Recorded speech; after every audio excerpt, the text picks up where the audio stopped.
राजा विक्रमादित्य ने बेताल को फिर से पकड़ने का निश्चय किया।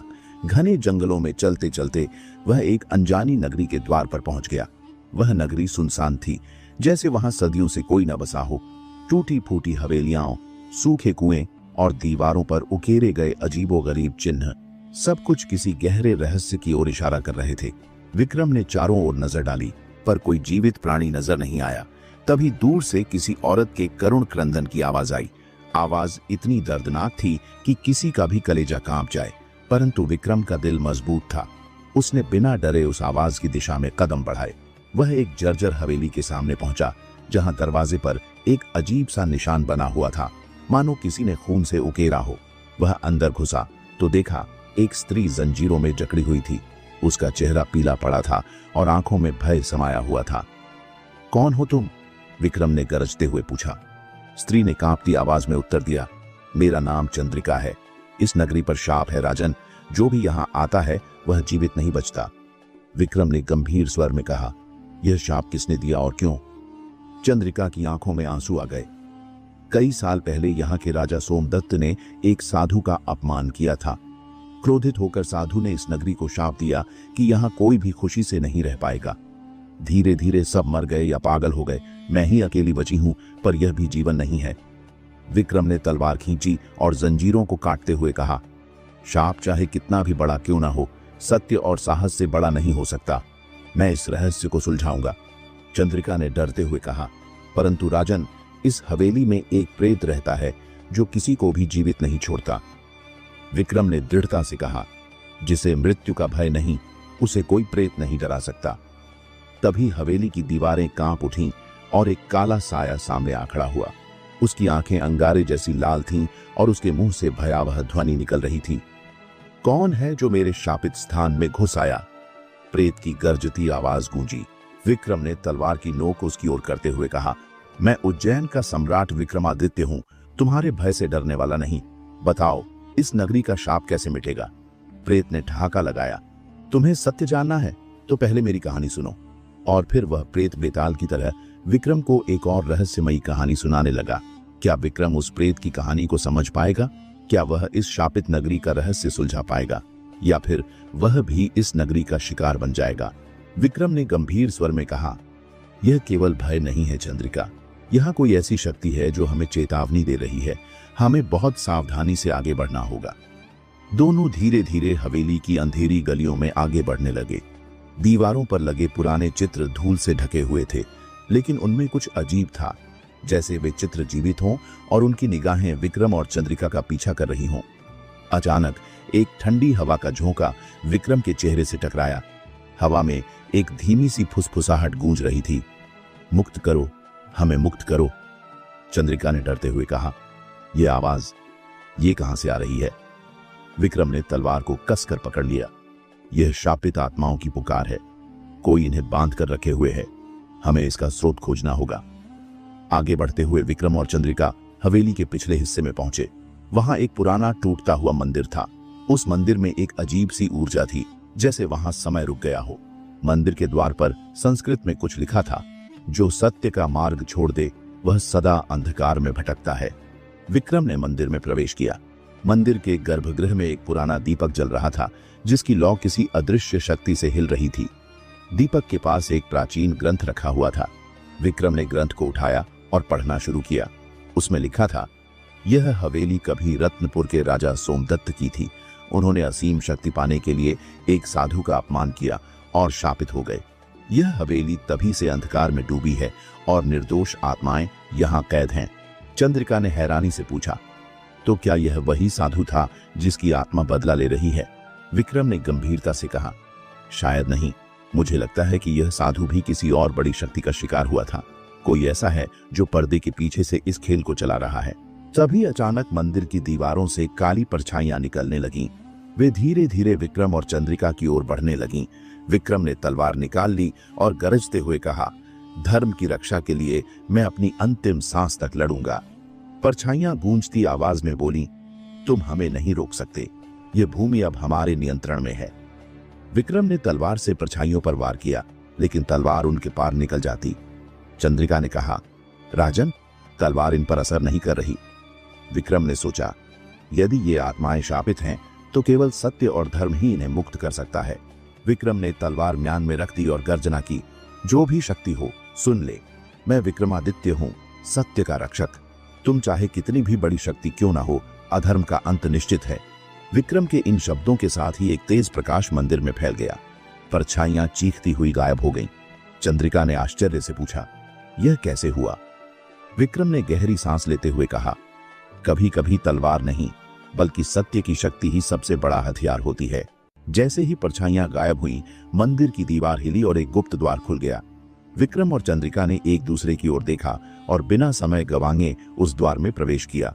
सीढ़ियां नीचे गहरे अंधेरे में जा रही थीं।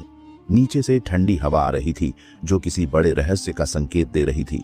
विक्रम ने कहा, इस द्वार के पार ही हमारे सारे सवालों के जवाब छिपे हैं। हमें सच का सामना करना ही होगा। विक्रम और चंद्रिका सीढ़ियों से नीचे उतरने लगे। हर कदम के साथ अंधकार और घना होता जा रहा था, लेकिन विक्रम का मन दृढ़ था, क्योंकि वह जानता था कि इस अंधकार में ही छिपा है वह रहस्य जो हवेली की आत्माओं को मुक्त कर सकता है।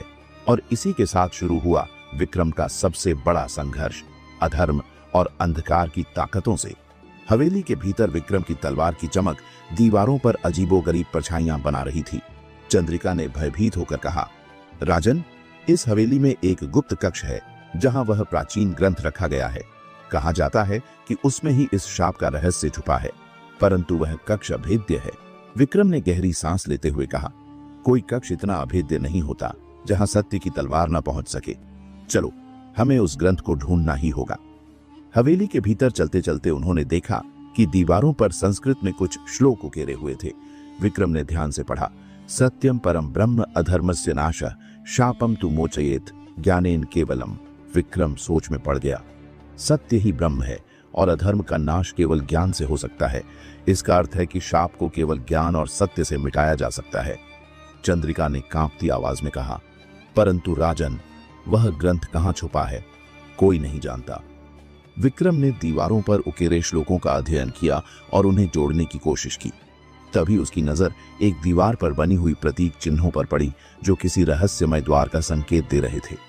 उसने दीवार पर हाथ रखा और दबाव डालते ही वह दीवार धीरे धीरे खुलने लगी। दीवार के पीछे एक संकरी सीढ़ी थी जो नीचे अंधकार में समा रही थी। विक्रम ने बिना हिचकिचाए वहां कदम रखा।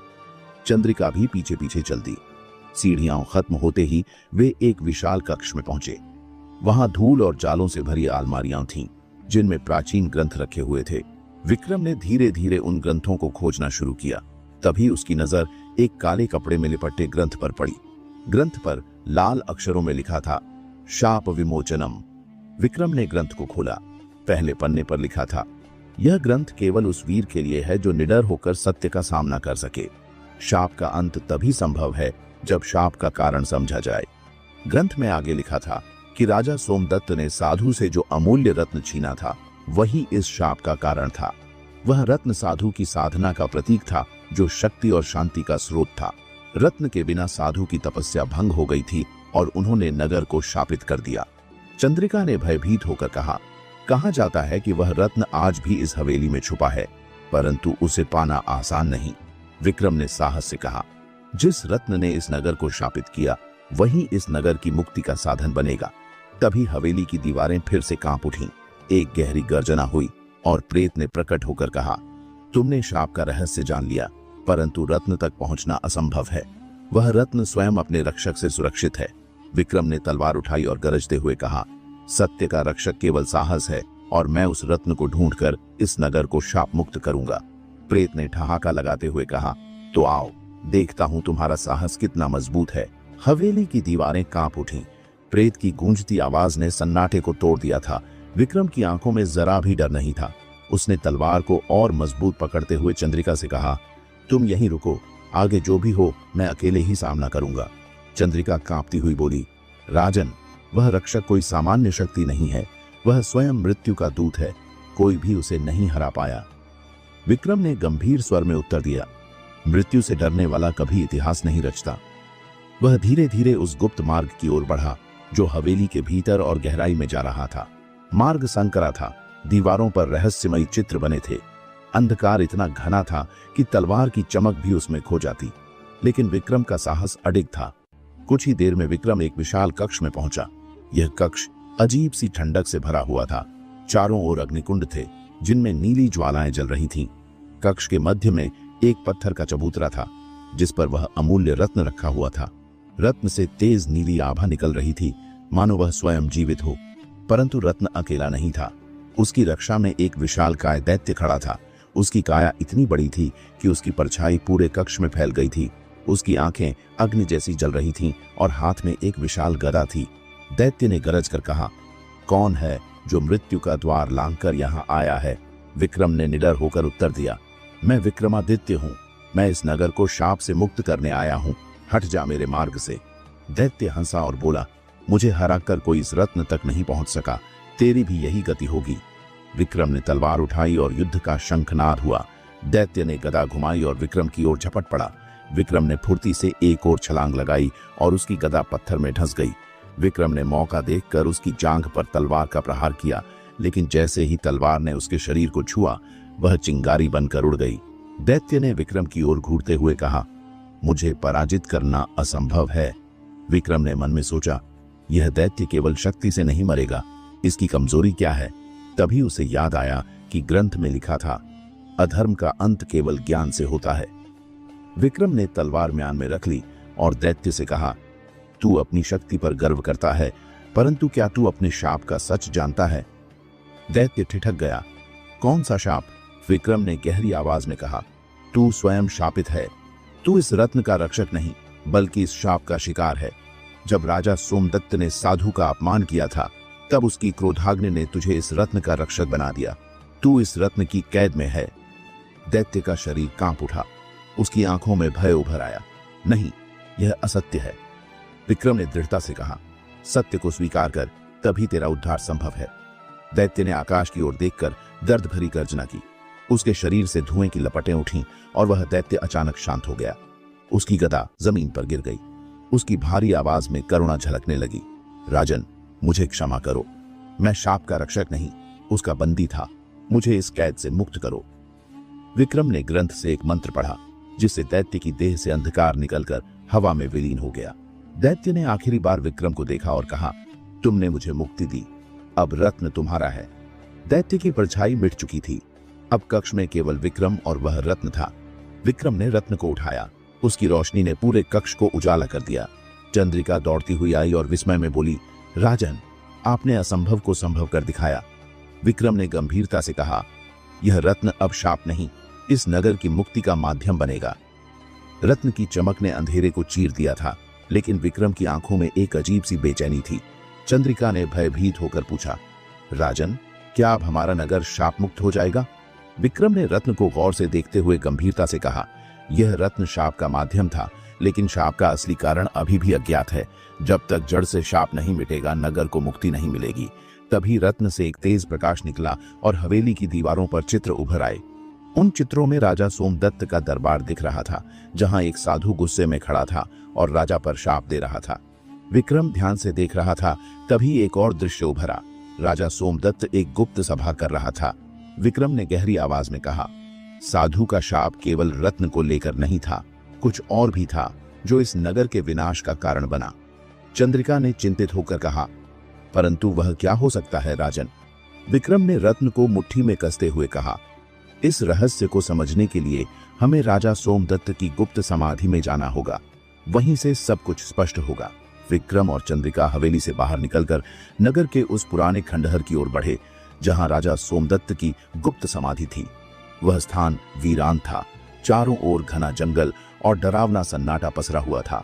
समाधि के द्वार पर प्राचीन लिपि में कुछ अंकित था, जो सत्य का मार्ग चुनेगा वही इस द्वार को पार करेगा। विक्रम ने रत्न को द्वार के समक्ष उठाया। रत्न से निकली रोशनी ने द्वार पर बने प्रतीकों को जागृत कर दिया और द्वार धीरे धीरे खुल गया। सामने एक अंधेरी सुरंग थी। विक्रम ने तलवार संभाली और चंद्रिका के साथ भीतर प्रवेश किया। सुरंग में कदम कदम पर जाल बिछे हुए थे। कभी दीवारें सिकुड़ जाती तो कभी जमीन फिसलन भरी हो जाती, लेकिन विक्रम ने बिना डरे आगे बढ़ना जारी रखा। सुरंग के अंत में वे एक विशाल कक्ष में पहुंचे। वहां एक सिंहासन पर एक कंकाल बैठा था, जो राजा सोमदत्त का था। पास ही एक प्राचीन ग्रंथ और एक रक्षा मंत्र का प्रतीक चिन्ह रखा हुआ था। विक्रम ने ग्रंथ खोला।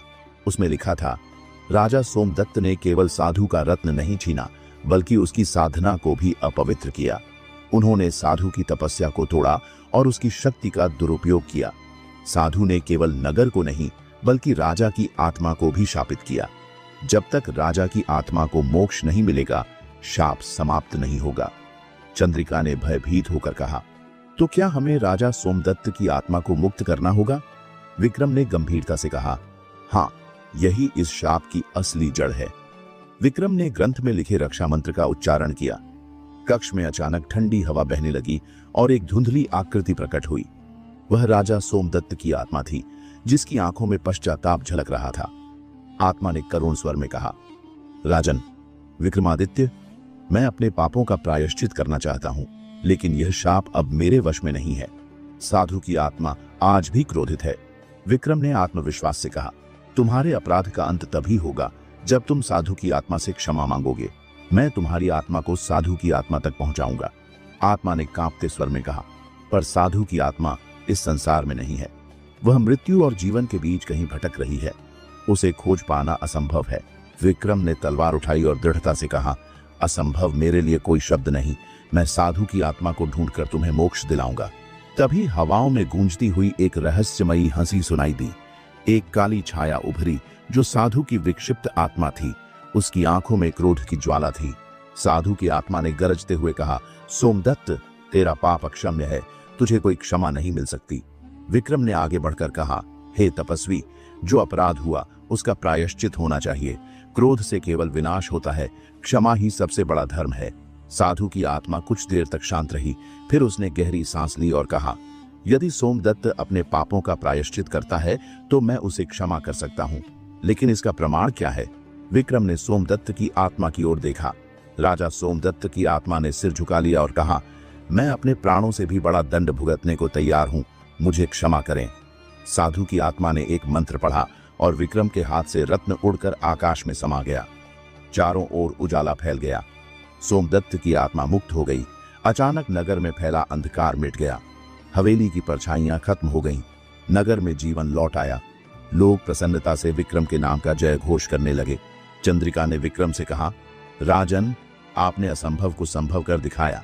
विक्रम ने मुस्कुराकर कहा, जहां सत्य और साहस साथ हो वहां असंभव कुछ नहीं। विक्रम ने गंभीर स्वर में कहा, चंद्रिका, शाप तो समाप्त हो गया है, लेकिन मुझे लगता है कि यह कहानी यहीं खत्म नहीं हुई। कोई और शक्ति इस खेल को चला रही थी। चंद्रिका ने चौंक कर कहा, क्या आप कहना चाहते हैं कि राजा सोमदत्त और साधु के बीच का संघर्ष केवल एक मोहरा था? विक्रम ने तलवार की मूठ को कसते हुए कहा, हाँ, कोई तीसरी शक्ति है जिसने इस पूरे घटनाक्रम को अपने स्वार्थ के लिए इस्तेमाल किया, और जब तक मैं उस शक्ति का पता नहीं लगा लेता तब तक यह युद्ध अधूरा है। विक्रम और चंद्रिका ने हवेली में गहराई से खोजबीन शुरू की। वे हवेली के सबसे गहरे हिस्से में पहुंचे, जहां दीवार पर एक अजीब सी आकृति बनी हुई थी। विक्रम ने उस पर हाथ रखा तो दीवार धीरे धीरे खिसकने लगी और एक गुप्त द्वार खुला। सामने एक संकीर्ण मार्ग था जो अंधकार में लुप्त हो रहा था। उस मार्ग से ठंडी हवा आ रही थी जो एक रहस्यमय भय का संकेत दे रही थी। विक्रम ने तलवार संभाली और चंद्रिका के साथ उस मार्ग में प्रवेश किया। कुछ दूर चलने के बाद उन्होंने देखा कि एक विशाल कक्ष है जिसमें काले पत्थरों से बनी मूर्तियां थीं। उन मूर्तियों के बीच में एक सिंहासन था जिस पर एक अजीब सी छाया बैठी थी। वह छाया विक्रम की ओर देखकर हंसने लगी। उसकी हंसी में ऐसा भय था कि चंद्रिका कांप उठी। वह छाया बोली, तो अंततः तुम यहां तक पहुंच ही गए विक्रम, लेकिन क्या तुम मुझे पहचान पाए? विक्रम ने तलवार को आगे बढ़ाकर कहा, तुम कौन हो और इस पूरे खेल का क्या उद्देश्य था? छाया ने कहा, मैं वही हूं जिसने साधु और राजा सोमदत्त को आपस में लड़वाया, वही जिसने शाप को जन्म दिया। मेरा उद्देश्य इस नगर की आत्मा को नियंत्रित करना था। विक्रम ने गुस्से में कहा, पर क्यों तुमने यह विनाश फैलाया? छाया ने उत्तर दिया, क्योंकि शक्ति ही सबसे बड़ा सत्य है। जो शक्ति को नियंत्रित करता है वही दुनिया को चला सकता है। राजा सोमदत्त मेरे मार्ग का पहला मोहरा था। विक्रम ने उसकी ओर तलवार तानी और गरजते हुए कहा, अपना असली चेहरा दिखाओ। छाया ने जोर से हंसते हुए अपने रूप को बदला। वह एक राक्षसी शक्ति थी जिसका नाम था काल रूप। यह वही प्राचीन दुष्ट आत्मा थी जो वर्षों से मुक्त होने के लिए रास्ता खोज रही थी। कालरूप ने कहा, मेरा बंधन टूट चुका है, अब मुझे कोई रोक नहीं सकता। विक्रम ने तलवार को कसकर पकड़ा और कहा, शक्ति का दुरुपयोग करने वाले का अंत निश्चित होता है। मैं तुझे फिर से बंधन में बांध दूंगा। कालरूप ने गुस्से में गूंजती हुई आवाज में कहा, मुझसे लड़ने के लिए तुम्हें मेरी ही शक्ति का सामना करना होगा। विक्रम और कालरूप के बीच घमासान युद्ध शुरू हो गया।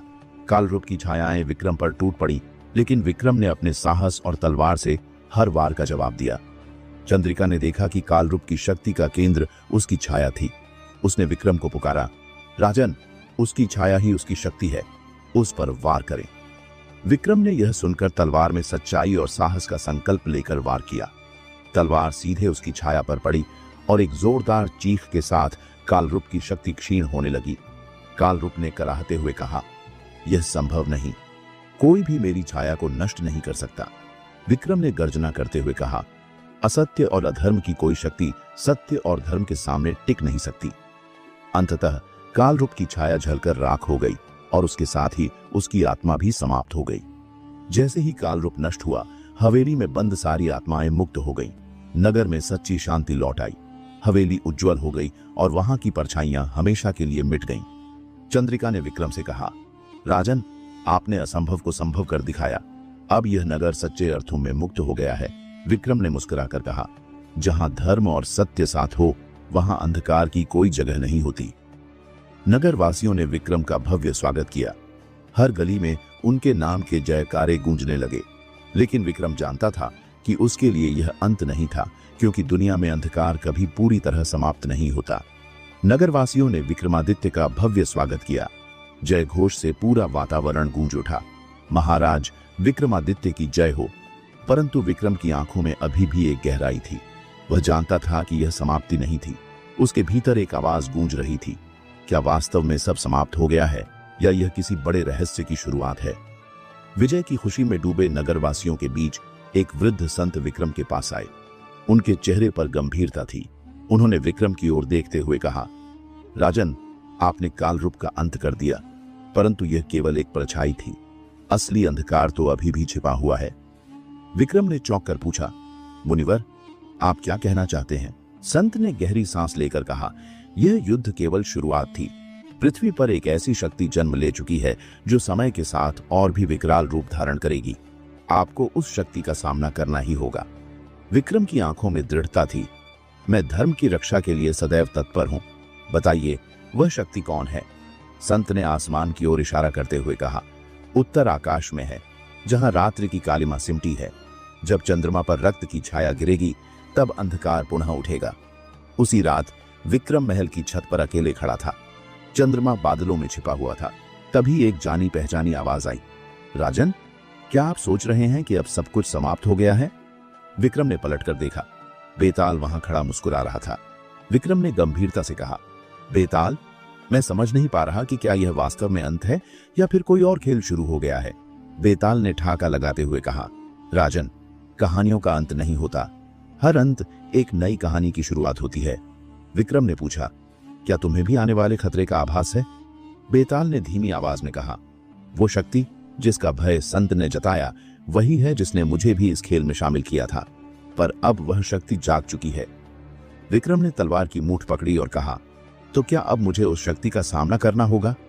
बेताल ने गहराई से कहा, हाँ राजन, पर यह युद्ध केवल तलवार से नहीं जीता जा सकता। यह युद्ध चित्त की शक्ति, धैर्य और सत्य पर विश्वास से जीता जाएगा। अचानक आकाश में गड़गड़ाहट हुई। चंद्रमा पर लाल छाया उभरने लगी। संत की भविष्यवाणी सच होती दिखी। बेताल ने कहा, समय का चक्र घूम चुका है। अंधकार ने फिर से दस्तक दी है, परंतु डरना मत, क्योंकि जहां धर्म और साहस है, वहां अधर्म कभी जीत नहीं सकता। विक्रम ने आकाश की ओर देखा और धीरे से कहा, तो फिर यही सही, मैं तैयार हूं उस अंधकार से टकराने के लिए। बेताल ने मुस्कुराकर कहा, तैयार रहिए राजन, असली परीक्षा अब शुरू होगी। राजा विक्रमादित्य ने तलवार को म्यान में डाला और गहरी सांस ली। उसे पता था कि यह विजय केवल एक अध्याय का अंत थी। असली युद्ध अभी बाकी था और इसी के साथ विक्रम का नया सफर शुरू हुआ, जहां उसे न केवल बाहरी शक्तियों से बल्कि अपने भीतर के भय और संदेह से भी लड़ना था। अगर आपको विक्रम और बेताल की रहस्यमयी कहानी पसंद आई हो और आप ऐसे ही रोमांचक, रहस्यमयी और प्रेरणादायक पौराणिक किस्से सुनना चाहते हैं तो अभी हमारे चैनल पौराणिक इतिहास को सब्सक्राइब करें। यहाँ आपको भारतीय संस्कृति, धर्म और इतिहास से जुड़ी अनकही और अद्भुत कहानियां सुनने को मिलेंगी, जो न सिर्फ रोमांचित करेंगी बल्कि आपको गहराई से सोचने पर मजबूर कर देंगी। बेल आइकन दबाएं ताकि कोई भी नई कहानी आपसे मिस न हो जाए। पौराणिक इतिहास, जहां हर कहानी में छुपा है एक गहरा रहस्य और प्रेरणा। तो चलिए जुड़िए हमारे साथ और इतिहास के अनसुने पन्नों को खोलिए। अभी सब्सक्राइब करें।